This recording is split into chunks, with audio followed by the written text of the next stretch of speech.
विद्यार्थ्यांनो, आज आपण सौरमाला पाहणार आहोत. ह्याला काय म्हणतात? सौरमाला म्हणतात.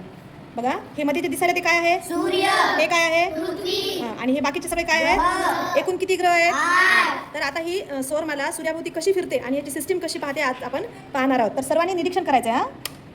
बघा, आता हे एकूण 8 ग्रह आहेत आणि ते काय करतात? फक्त पृथ्वीच अशी आहे की ती स्वतःभोवती फिरत फिरत कुणाभोवती फिरते? सूर्याभोवती. बाकीचे ग्रह काय करतात? फक्त कुणाभोवती फिरतात?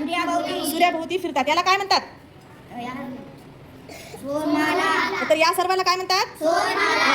आता आपल्या आकाशामध्ये जेव्हा सूर्य निघतो आणि ते आपल्याला जे सौरमाला जे असते, तर ही आपण आज सौरमाला अशी पाहिलेली आहे. बघा, सूर्य काय करतो? सूर्य हा एक स्वयंप्रकाशित तारा आहे. त्याला स्वतःचा प्रकाश आहे की नाही? तुम्हाला दिसायला स्वतःचा प्रकाश असलेला?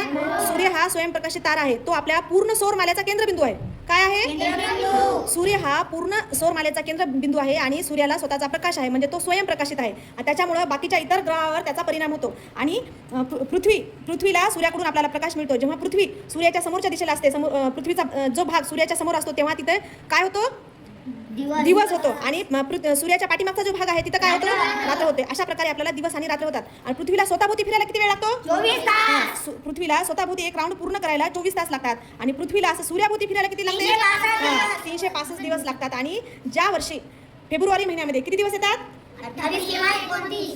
किती दिवस? 29 दिवस येतात. त्या वर्षी काय असते मग?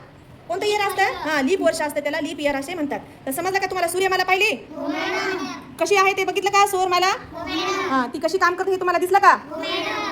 ठीक आहे. आता विसरणार नाही तुम्हाला?